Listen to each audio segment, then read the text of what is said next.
I mean, it's Cooper Rush worth 2.5 points. I would hope Quinn Ewers put up a decent stat line against Arizona State. If he didn't, we have a real problem. You can say the same thing about Creighton. Okay, they had the one good game against Kansas at home.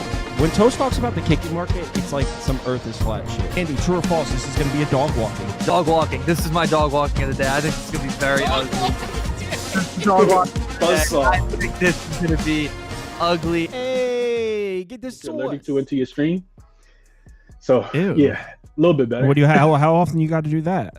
I did it like 5-6 years ago because I couldn't sleep. I couldn't breathe. Like I was breathing out my nose. Like they told me my breathing equivalent was a 78-year-old man. And I'm someone who doesn't smoke. Like, you know what I mean? I'm like, what? I got to take this stuff serious. So, yeah, a little skin test. And, yeah, it got me right.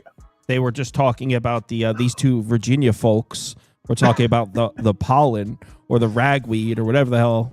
I guess, I mean, I don't know. Maybe that is a New Jersey thing, too. I hear people talk about it on social media. If you go outside in the morning, Kyle, and your car is green, that it's pretty bad. Sometimes, so, yeah. But I mean, like I've never had it. It's never like affected my life. Yeah, I don't have that bad. Like I don't have it nearly as bad as you, Chris. I don't have that bad allergies, so it doesn't impact me that much, thankfully. Well, good for you guys. Yeah. Anyway, hope everyone's enjoying your Wednesday. I'm off to a 1-1 start to the baseball day this afternoon. I got the Yankees team total over, a nice little plus 100 hit.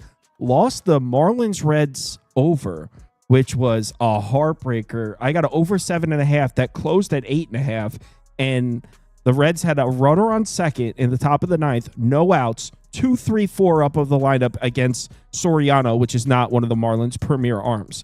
Like, how do you not get that run around? 3 straight strikeouts. Oh, heartbreaking.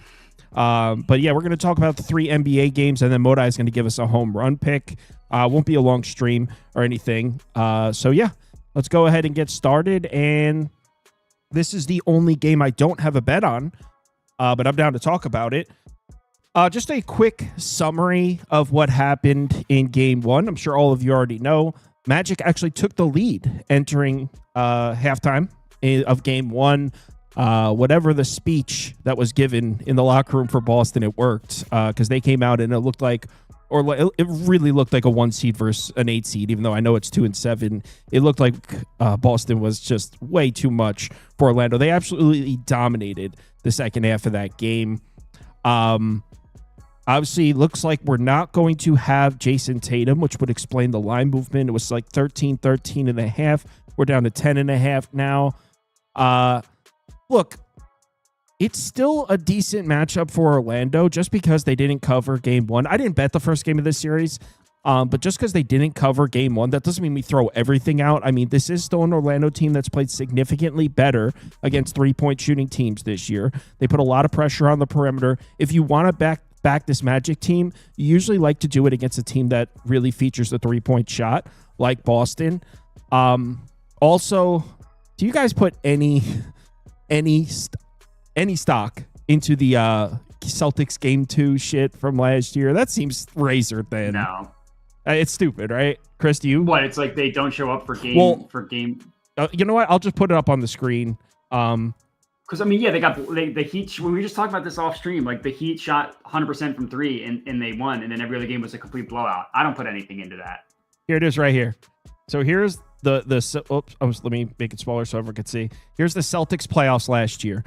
In games 1, 2, 3, 4, 5, and 6, they were 14-1, 7-5 against the spread. In game 2s, they were just 2-2, 1-2-1 against the spread. And specifically, the early rounds, the Heat and the Cavs, they won 4-1, 4 blowout wins, and 1 loss. Both of those losses were game 2 at home. So the Celtics game 2 curse, if you're somebody that believes in witchcraft or voodoo, maybe there's something there. Personally, if I was to bet the game, like I said, this is the only NBA game I don't have a bet on. I understand why the total is down to 196.5. I completely get it. I think that's a little bit too much. I mean, the Orlando team totals at like 92 or 92.5 or something, which is just crazy. So I'm going to put the over up. Like I said, it's the only game I didn't bet. 196.5. I mean, We're going to see Pritchard get extended minutes. The man loves to launch threes. He's not the greatest defender. I mean, let's not forget that Tatum is an important defensive piece. So maybe the Celtics defense isn't quite what it is without Tatum and with Peyton Pritchard seeing the floor for extended minutes. I'm spitballing here. Anyone co-signing over at 196.5? Go ahead, Chris. Absolutely not, Kyle. I don't want anything to do with the over in this game. I think you started the handicap off with what you were saying. So if we're chefs, Kyle, and we have to create this combined recipe, we're both in the kitchen. They're like, both of you guys, we want this recipe made, right? We're looking for under in a Boston and Orlando game. You're going to tell me first thing Kyle's going to add, both teams play at the second slowest pace, and the second slowest pace. Okay, cool. We're off to a great start. And then you tell me that Boston shoots a lot of threes, and Orlando also runs teams off the 3-point line. Neither one of these teams score in transition. Neither one of these teams allow the other opponent to score in transition. I think it's low for a reason, Kyle. It just continues to drop. So yeah, I can't co-sign it over. I talked about this in game one, Kyle. I think you would agree with this, Moda. You probably agree with this too. When you're thinking about Orlando and how they're going to score the basketball, what does that look like? That looks like maybe, Franz Wagner going out there and getting you 20 to 25. Maybe Paolo gets you 30 to 32. And that's about 55 points? Where's the other 40 coming from for this team to get to 90? Like, if you go back and look at game one, you see very, very similar things. I think, let's see. So game one, they both combined for, Paolo had 36, Franz had 23. That's 59. And they scored a whopping, 80 something points. So the bench scored for 30 points. Rest of the starters combined for 12. So yeah, I think it's under, Cal. I think both teams. Oh wow, really, you really actually slow. are taking the under? No, I didn't bet it, but I think it's under. This game sucks. It does suck. You're right, but we're just talking about it. The problem here, Cal, is that we lost so much value. We should have all just hammered game one under, and then now this total opened 202, I think it was, and then 200. Then Tatum gets ruled out, and now it's down to 196. So it's just gross. But go ahead, Moda. I'm pretty sure Moda got somebody who scored a lot of points in the first quarter. Wait, hold on. I think I have the graphics here. Is it Paolo? Chris Joseph? That's not me. No. I talked about that on my show. I didn't bet it though. Corey Joseph under his 8.5 points, rebounds, and assists. He's just a non-factor. The way that he scores the basketball is well. I try to be make sure people understand, but yeah, I just don't think he's gonna be a factor here. 26 minutes in game one. He didn't score the basketball at all. He didn't do anything. And I don't think he necessarily fits the mold for scoring against the Boston Celtics. He gets about 25% of his points in transition. Boston doesn't give up points in transition. He also spots up. Boston doesn't give up shots to spot up shooters. So yeah, I think Corey Joseph continues to go under. I think he finished game one with I don't even know if he registered anything. So 8.5 it might seem like a gift. All right, a Joseph prop, Modai. Yeah, it's Kristaps Porzingis. He's the ultimate first quarter king, over 5.5 first quarter points plus 105. It's been a little bit cold for him recently, admittedly, and he did not hit this in game one. He only took 2 shots. It's a little bit of an outlier in terms of volume. I'm not really scared off of that. Again, it's just a 1-game sample size.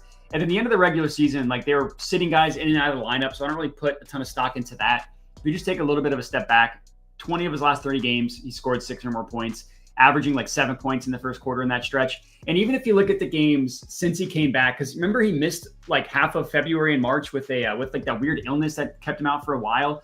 He missed it in his first game back, and then he immediately cashed in 4 or 5 games to close out March, and then missed it the last 4 regular season games. So yeah, it's Kristaps Porzingis in the first quarter. I thought you said Jaylen Brown. Isn't Jaylen Brown your first quarter guy?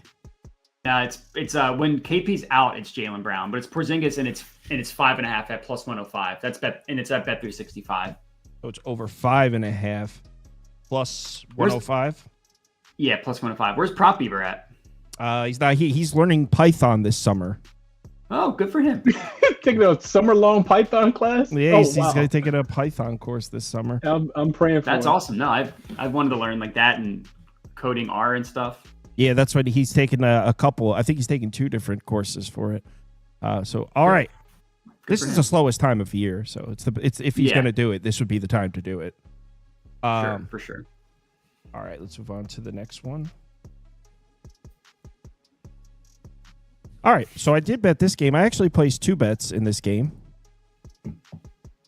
E plus 12, Cavs minus 12. Totals at 212.5, and that's what I bet. I bet the under here at 212.5, and I know we cashed the over in game 1. I had the over 214.5, and we got it. So why would we bet an under if it's 2 points lower? Well, for starters, we were pretty lucky to get that in game 1. So you know what? Let me put both my bets up on the screen first. 1 second. So they're both centered around the same thing, but I targeted specifically. So I got the under 212.5 and the Miami team total under 99.5. So, all right, like I said, we got our over 214.5 in game 1, but we were lucky as hell to get that. I mean, that game was played at a crawl of a pace, 87.5 possessions per team there. 87.5. That game should have been 96-91. The reason we got up and over our total is both teams shot the ball extremely well, specifically Cleveland. Cleveland had an offensive rating just under 138, which is silly. That's silly type of offensive efficiency. And even the Heat had an offensive rating of 115. So what we saw in game 1 was an extremely slow-paced game where the offenses were efficient. So what if that same slow-paced game happens and the offenses aren't quite as efficient? I mean, this night might not even hit 200. So that's my thought off the bat. I don't expect the pace to speed up. Neither team was running the fast break at all. In fact, Cleveland had a fast break rate in game 1 of 7.1%. I mean, talk about not running in transition at all. And what's Cleveland's incentive to change anything? Their offense, they had no problems with this Heat defense. So what's the Cavs' incentive to change? And are we expecting Miami to get out and run in this one? Highly unlikely. You hear people say it all the time. Game 2 unders are a thing because you see the team in game 1. Then what do you do in game 2? Every team makes defensive adjustments. That's not the reason for the bet. I'm just saying that you'll hear people say that all the time. Game 2 unders. But I think we're going to see the same slow pace we saw in game 1. And if these two teams are even like just slightly less efficient shooting the basketball, we should get this. You know what scared me is what Modi, right before we went live, the way he phrased it was perfect.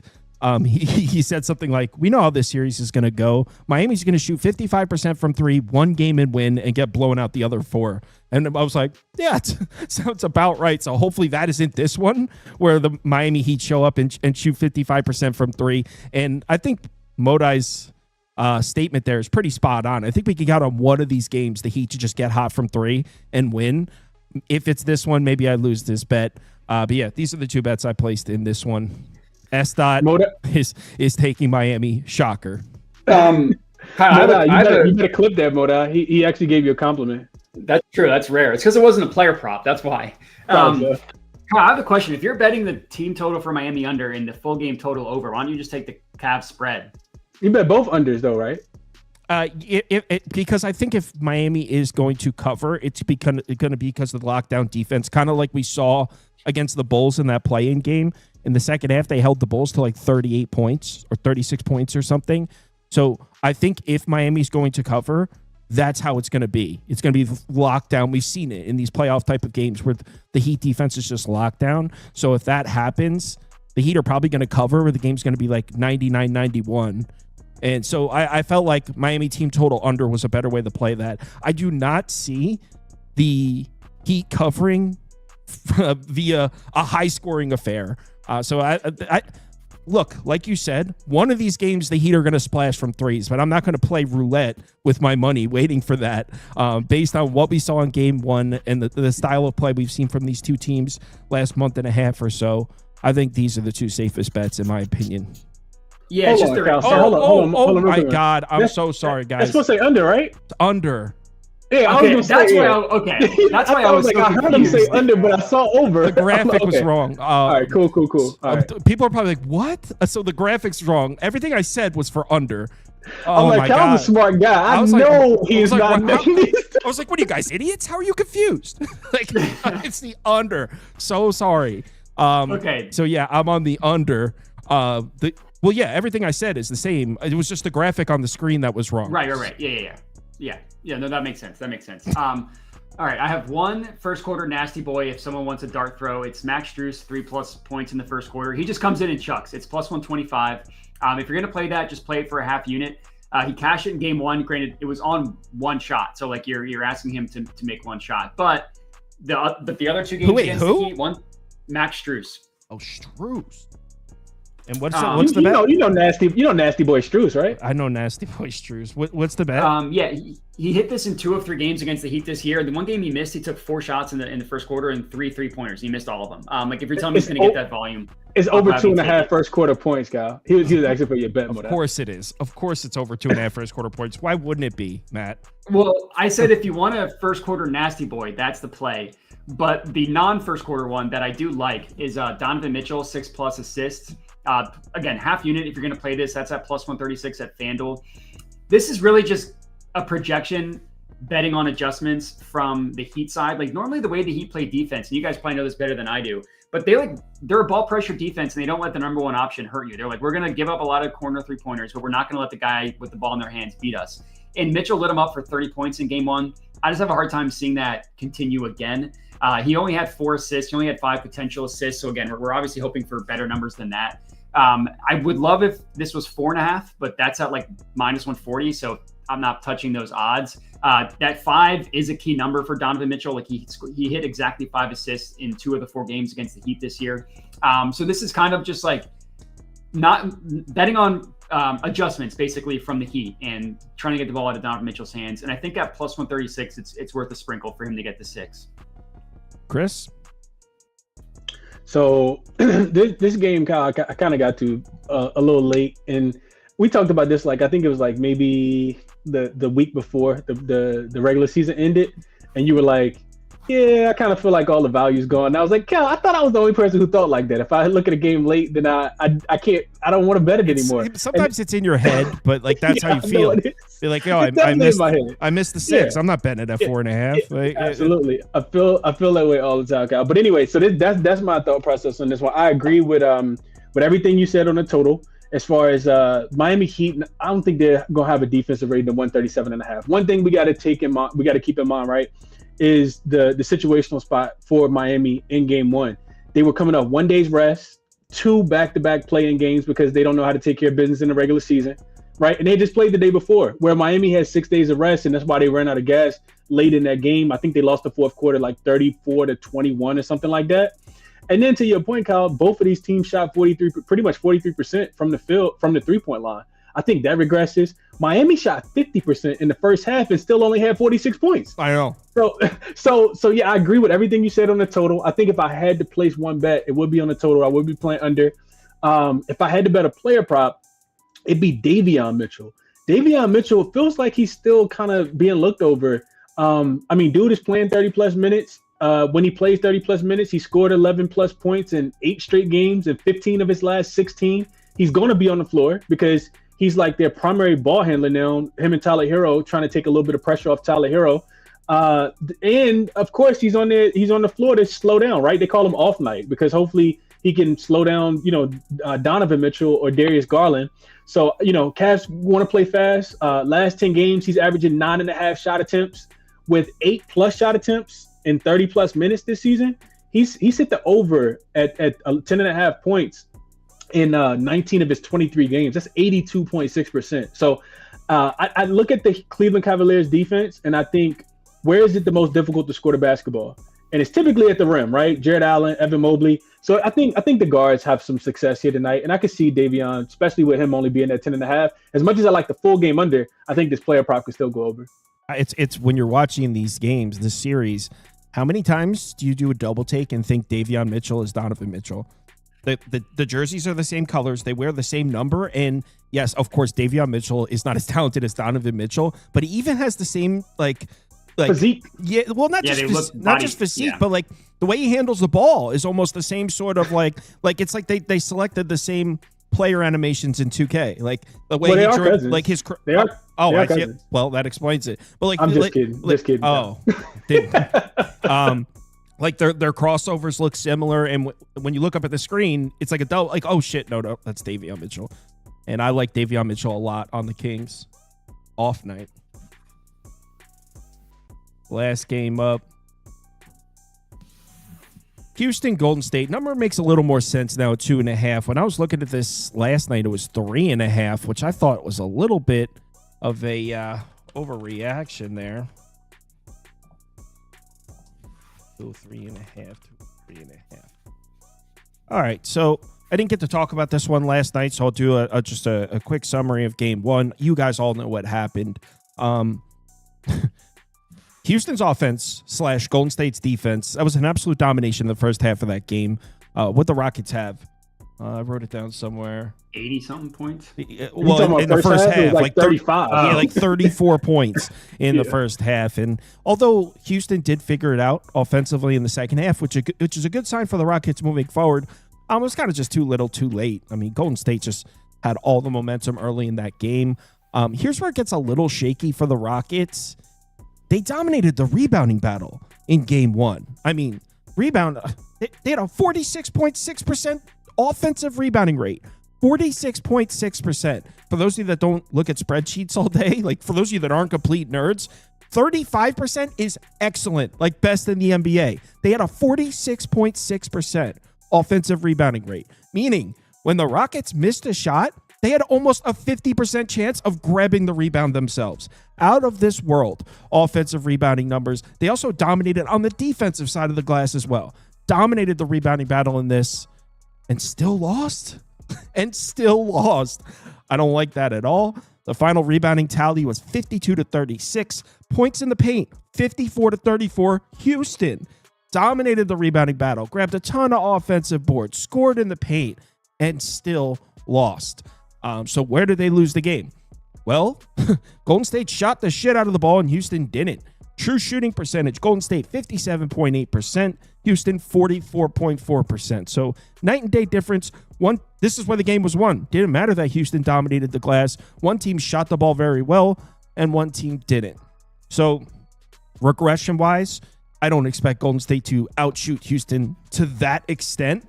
But we do have to keep in mind that since Jimmy Butler joined the Warriors, they have been a significantly better offensive team than the Rockets. They've also been a better defensive team than the Rockets. So the best defensive team in the NBA post All-Star break. Really first since All-Star break? First since All-Star break. Pancake schedule though, right?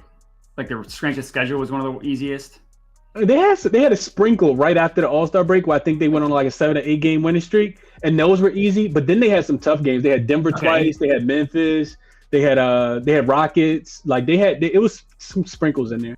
So, all right. So why did I bring up that the Warriors have been the better team the second half? Because when we're looking at these shooting numbers from game one, yeah, part of me wants to be, hey, the Warriors aren't going to outshoot the Rockets 38% from three to 21% from three. I mean, yeah, that's probably true, but it's also true that Golden State's probably going to outshoot the Rockets through most of this series. So I don't expect too much regression there, maybe a little bit back to 50%. So where does that leave us in terms of placing a bet? I have it at 2.8, so I can't bet aside. I did place a bet. I think that first half, these two teams were figuring each other out. Both were struggling offensively, more so on the Houston side. I think that first half is throwing everyone's temperature off on this series, and the overreaction with the total is a little much. I think 203.5 is too low. I personally went this way with it. Golden State team total over 100.5. I know the Rockets defense is great, but some of their strengths I don't necessarily love here. They do run teams off the three-point line, which is huge, but they're also elite in transition, and Golden State doesn't need to run in transition to score. They have been down the stretch here, but Golden State's elite in the half court as well. So I don't think Golden State's going to be held to double digits is the way I'm looking at it. If I had to pick a side, 2.5's tough. I do think the Rockets even the series here, but I'm not going to bet the -2.5. So this is the bet I placed. Golden State team total over 100.5. I feel like the Rockets offense, there's just way too much variance. Wouldn't be surprised if they looked really good. And I also wouldn't be surprised if Golden State, the elite defense, just locks them down and they just put them in a 2-0 hole. So I felt the safest bet to place for me was Golden State to get to triple digits. Either you guys? Yeah, I'll go. I have a non-first quarter player prop. So You're welcome, Kyle. Dylan Brooks over 12.5 points. I like a lot. Plus 100 odds at FanDuel. He scored 11 points in game 1, so obviously he missed this. And I'm not going to say that he shot terribly. Like, he was 2 of 5 from deep, so like obviously 40% for him is good. But he was 3 of 9 from the field in general. Obviously, that's bad. And I'm just betting on positive regression from for Dylan Brooks specifically, and also the Rockets' offense. I just don't think they're going to be as bad as they were, especially like you said in that first half. The best matchup here is for Dylan Brooks. The Warriors give up the 6th most points per game to spot-up shooters. That's where 40% of Dylan Brooks' points come from, is as a spot-up shooter. That's all he does on offense. If you look at his head-to-head against the Warriors, he's only hit it in 2 of 6 games on the entire year. 2 of those games, he didn't even play 30 minutes. Like, that's not going to happen in the playoffs. So you look at the other 4 games, it's 2 of 4 in those. And one of the games he missed, he scored 9 points, didn't make a single three-pointer, was 0 of 3 from deep. So you just know Dylan Brooks, like, he's going to go down firing. Whether that's in the best interest of the team or not, Dylan Brooks is going to get his shots up. And I think that 12.5 is a pretty good number for plus 100. Mode, I hate to see it. The Mets just beat the Phillies in walk-off fashion. I saw that. Yeah, I mean, the Phillies are a total mess. So I almost bet the surprised. Phillies. If I bet the Phillies today, that would have been back-to-back days of losing, fading the Mets. I'm glad I didn't. This is... look, it's super early, but that was ugly. That's a bad loss, Matt. I mean, well, it's like you look at how the Philly season ended. They were not good after the All-Star break last year, and they didn't change a single thing. They kept their entire staff. They didn't make any big changes. It's like they're like, it'll probably be better. And then they're starting this year the same way they ended last year. It's hubris thinking. It's crazy how a sweep just changes because, I mean, the Mets and Phillies were tied, and the Mets had the 4-0 sweep over St. Louis, and then they came to the series with a 2-game lead. Now, all of a sudden, the Mets are 5 games up in the division. Those sweeps, something serious. Anyway, let's get back to Golden State, Houston. Chris, what are your thoughts on Dylan Brooks? What are your thoughts? Actually, first, what are your thoughts on the team total over? Actually, you're on the under. I already know that. I looked at your channel. I am on the under. So I do think Golden State's the more reliable offense, guy. Let's start with the side. So Golden State has the far better offense, in my opinion, which is why I know we typically talk about zigzag, right? And the same thing happened with Lakers and Timberwolves yesterday. That home team can't lose and go down 0-2 at home. I completely get it.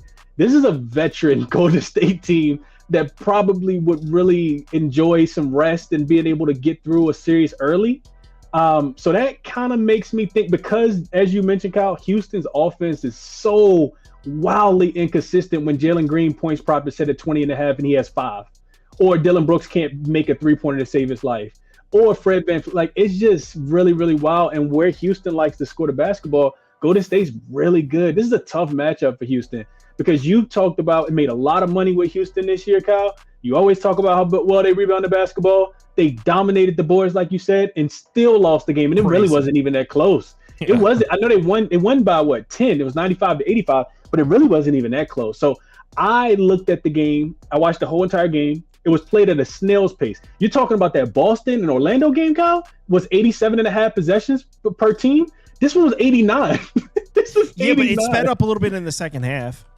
When you say sped up, the Houston Rockets scored 51 points in the second half combined. 51 points would get us to the total at 203.5. So, yeah, well, I'm not saying that Golden State can't score. So I think you still have a chance to win the game. Houston's offense is so wildly inconsistent. They played Golden State. If you take out the first game that they played where they went to overtime back on November the 2nd, they played 5 times since then. The Houston Rockets haven't gotten to 100 points but once. They scored 106 in Golden State. Other than that, they scored 93, 91, 98, and 85. So will this game slow down at some point? Yes. Do I expect either one of these teams to get out and run in transition? No. Do both of these teams take care of the basketball pretty well? Yes. Are they both elite rebounding teams that's not going to give up a lot of second chance opportunities at the rim? Yes. Not a lot of putbacks. I just don't see a way that this one gets. I got it early because I got 206.5 as soon as it opened. But I see it's actually creeping back up. You can get a 205 right now. So the sharp money, I guess, came in on the under with which where my money is, but now it's coming back up because I see a 205 on the market right now. I just think the under is the best play, and I do lean Golden State probably that towards that team total, like you said, Kyle. I just think if Golden State can win a low scoring game where, you know, like their defense wins them the game. We talked about them being the number 1 defensive rated team since the All-Star break. They can win a high scoring game as well.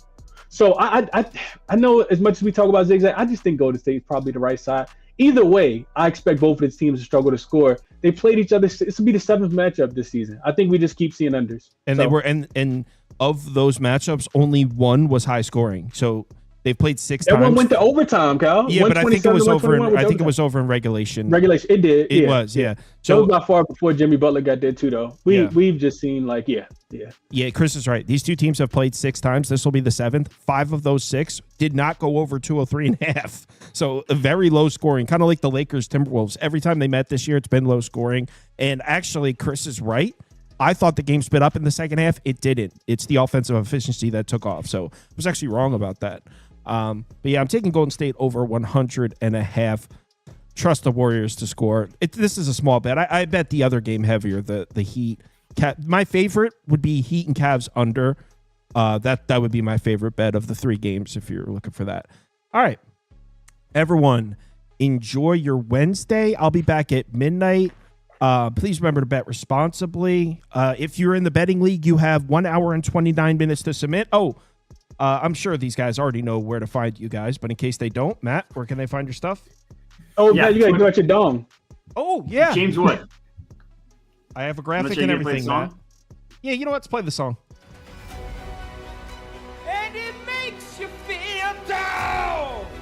And it makes you feel down. And it makes you feel down. Down. Down. All right, Matt, this is your moment. None of them hit yesterday, right? Yeah, I've been on a little. I mean, I was red hot heading into yesterday, so it's just kind of the nature of the business with home runs. But yeah, 0 for 3 yesterday, 0 for 2 start for today. I went with James Wood. That was my play for today. I guess that's my only one left because the other 2 played in the day games. I don't know. Austin Riley had a hit that would have been a home run in 29 of 30 stadiums. And he happened to be playing in the one stadium where it wasn't a home run today. So that one, I mean, that's just home run life. You got to take those, but that one hurt. Anyways, it's James Wood plus 500. 3 hits off the bat yesterday that were 107 miles an hour or faster, which is insane. 2 doubles. One of them traveled 376 feet, would have been a home run in 16 of 30 stadiums. Guy's been mashing the baseball, going up against this super old rookie for the Orioles. I wish Toast was here to tell me how to pronounce his name. It feels like I'm ordering sushi when I say it, so I don't want to totally butcher it. But Tomoyuki Sugano. I just don't say his first name. I don't even attempt it. Sugano. Okay, that's easy enough. He's gotten rocked this year. Barrel rate 12.3%, allowed 9 barrels in 4 starts is comically bad. Also been allowing home runs. Home run per 9 of 1.71. So yeah, James Wood home run plus 500. All right, everyone. Matt, where can they find your channel? Yeah, YouTube at, I think it's Jedi Modai Sports Network, but everything I do is posted to Twitter. So just go follow me there at Jedi Modai. Chris? Yeah, at Crispy Cap and 2 P's, 2 N's. We do a show in the morning called Wake That Ass Up and get these bets in. Appreciate you having me on, Kyle. Best of luck tonight, fellas. See you tomorrow, Kyle. Cool. Everyone bet responsibly tonight. If you're in the betting league, you have 1 hour and 27 minutes. I'm cutting it off at 6 p.m. Eastern time. Someone said, why are we skipping baseball? Just go watch the morning show. We went through baseball in the morning show with Legeza from The Athletic we had on. So, yeah, we went through all the games at the 11. So just click on the stream before this one. Enjoy your day, guys.